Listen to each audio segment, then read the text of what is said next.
The subject of my talk tonight is about something that is smarter than you are: artificial intelligence. In fact, a lot of people who work in artificial intelligence believe that artificial intelligence is 1,000 times smarter than we are. It will be moving at speeds that are 100,000 times as fast as we think, and it will be digesting information and data 1,000,000 times more than we can. What is artificial intelligence? There are a lot of confused ideas about this outside in the world. But the answer is very simple. It's one sentence. Artificial intelligence is software that writes itself. It writes its own updates. It renews itself. We normally tend to think of software as stuff that we created and that we wrote, and the machines do what we tell them to do, and we own it. This is not any longer true. It writes itself at speeds that we can hardly comprehend, and people who write it know that you can't take it apart again and figure out what it's done.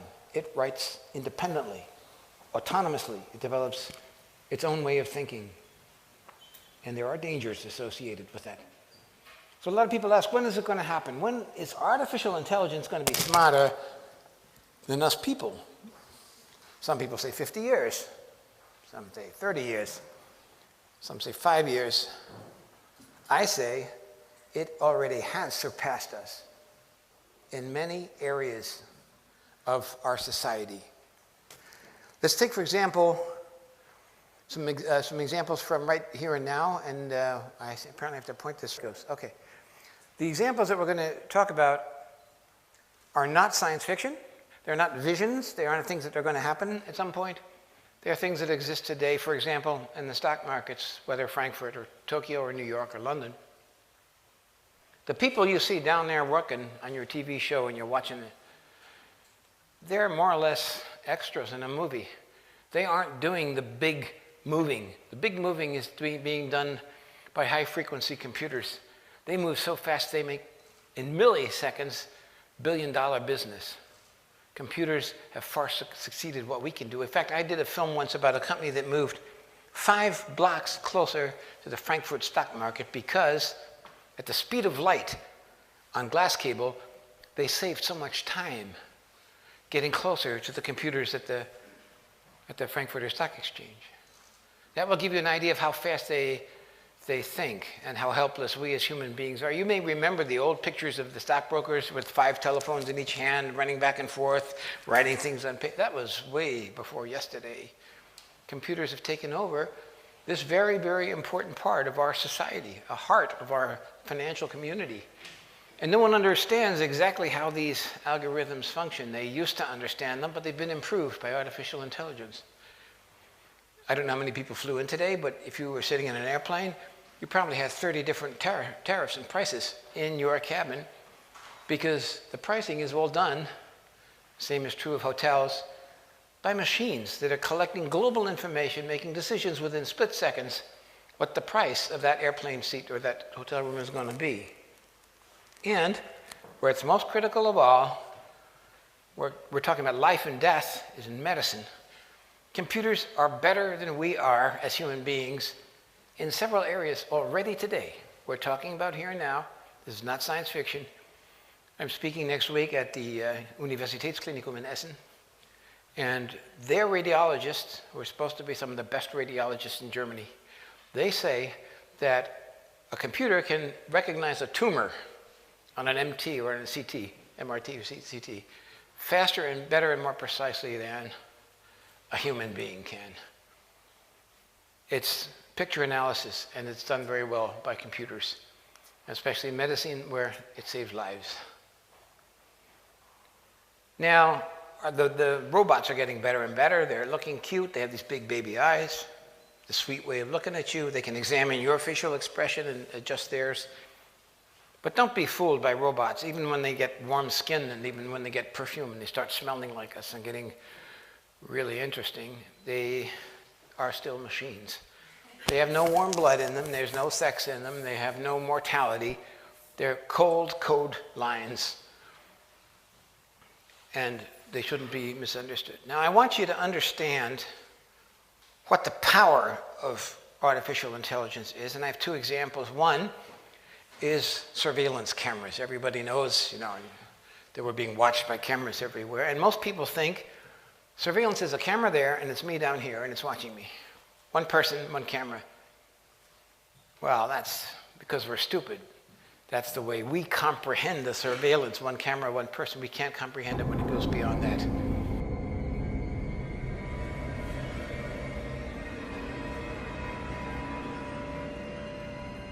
This image was taken 17,500 feet above Quantico, Virginia, and covers 15 square miles. This whole image is at a very, very fine resolution. So if we wanted to know what is going on in any spot along this image, say near this building at this intersection, everything that is a moving object is being automatically tracked. The color boxes represent that the computer has recognized the moving objects. You can see individuals crossing the street. You can see individuals walking in parking lots. There's actually enough resolution to be able to see the people waving their arms or walking around, what kind of clothes they wear. Unlike the Predator camera that limits field of view, Argus melds together video from each of its 368 chips to create a 1.8 billion pixel video stream. This makes it possible to zoom in and still see tremendous detail. And produces 1 million terabytes every day. That's a lot of data. And I'm telling you this because not that the sensors are modern and not that the photography is modern. Behind that is a brain or a cognitive intelligence. And that brain is in a position to analyze everybody down there. At the same time, in real time, they see where everyone is going. We can understand it when we reduce it to a single person, but we cannot understand it when you're talking about 100,000 people in a city, plus the vehicles, which are all recognized. Due to such systems, they have also redone facial recognition. You probably think facial recognition is from the front, but they've redone to do it from the top because that's where the drones are, and they look at your ears, they look at the way you walk, they look at your head. That's modern facial recognition. So that's one idea. As a human being, we think of one camera and one person.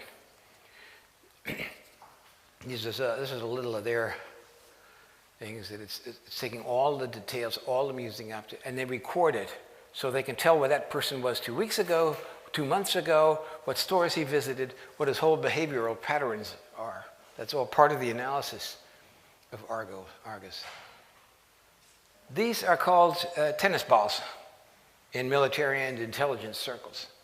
It's a new secretive sensoric thing. A cruise missile will fly into a valley in Afghanistan, and this is especially important because the troops have left many of these areas, and it will drop literally thousands of these sensor packages, or these tennis balls.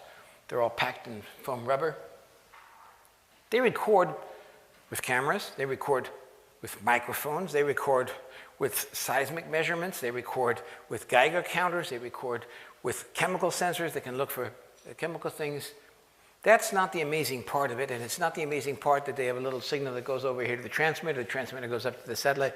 Old technology, nothing special. But the special part of it is, behind that system, there's a fusion software that can combine the audio and the visual and the seismic and the chemical, all of these signals, and make sense of them and analyze on the ground what kind of troop movements they are, what are the kinds of vehicles they're using, what are they transporting, is there radioactivity in that. It takes all of these different pieces of information and turns it, through fusion software, into an understandable picture, which goes way beyond our vision. Artificial intelligence only works if you have huge data masses. Artificial intelligence only works if you have big data.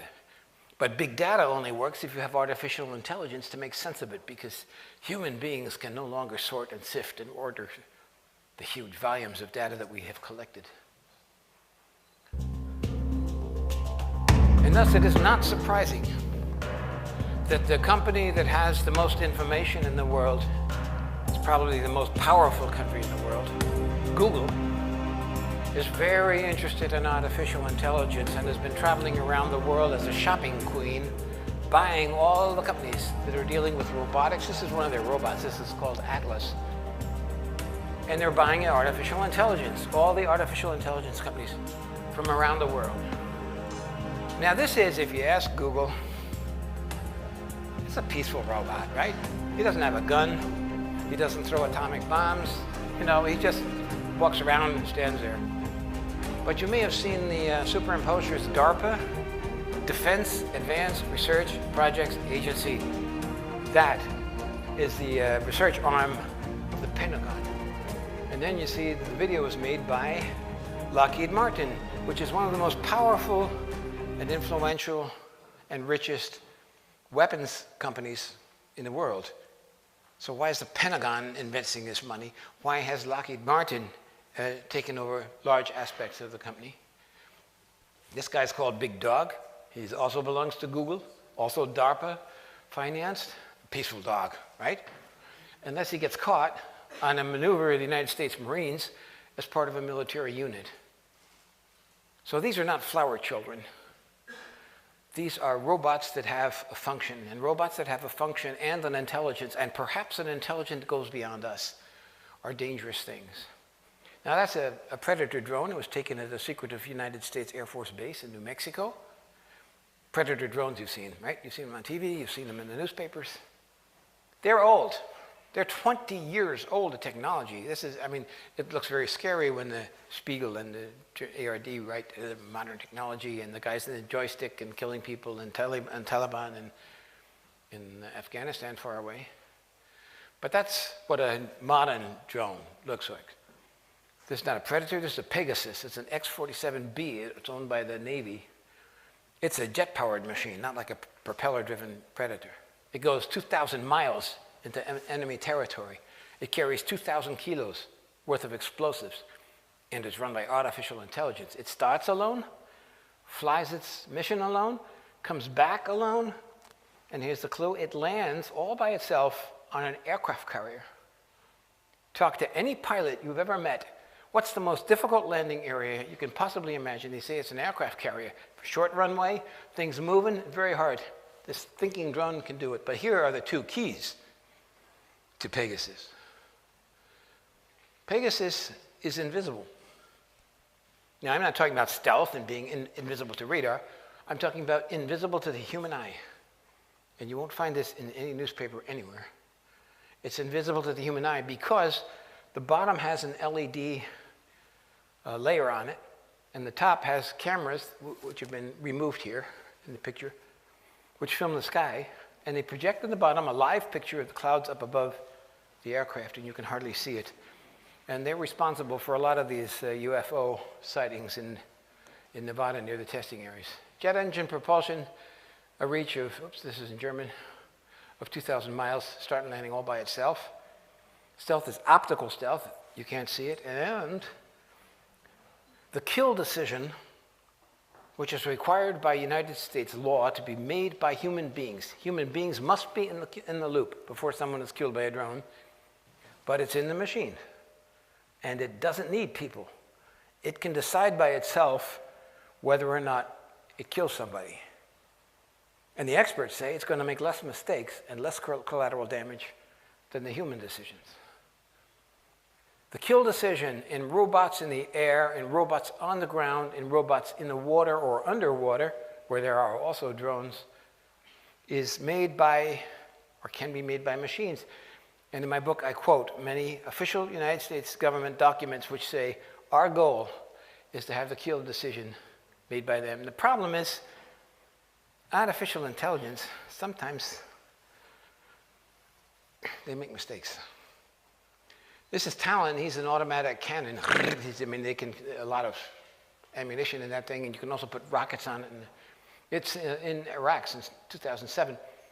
At a demonstration with US generals and experts, the damn thing got out of control and started pointing at the audience. And there was a Marine there, thank goodness, running across the field who tackled it like a football player and threw it on his side and probably prevented a couple hundred people from being killed. Now, this wasn't reason enough to take a lucrative contract away from the company that built it, and it wasn't enough to take the talent out of Iraq. It's just sort of off duty for a moment because, you know, there were some early stages of development, you know, that kind of problem. But don't underestimate artificial intelligence because it's getting better every day, and it's going to scare us. And now I'm right at the right time where I say stop. Because I want to take a look now. This has all been here and now technology. Let's go to the future. Not far, just a little bit to the Internet of Things, to artificial intelligence as being spread out. It's not a central machine in a box where you can pull the plug. Artificial intelligence is networked like the Internet of Things. And part of it may be in a smart watch or a refrigerator or in a supercomputer. And the intelligence exists only by networking it together. If the supercomputer needs more computer power, it goes there and gets it out of the internet. If the computer needs better programs, it goes there and gets those programs. And if it needs more information, more data, it goes there and gets more data. It sets up a spontaneous network for its needs, which collapses when it no longer needs it. It does this without us. And you have to imagine, like, there are these intelligence nodes all over the place. And they're like drops of mercury on a glass table. They will find their way to each other. They will find their way together.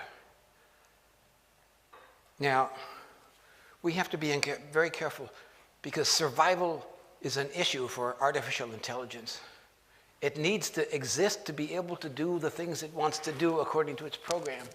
So it lays, like insect eggs, backups and computer programs all over the world, thousands and thousands of them, so that if we do destroy part of it, it's still alive.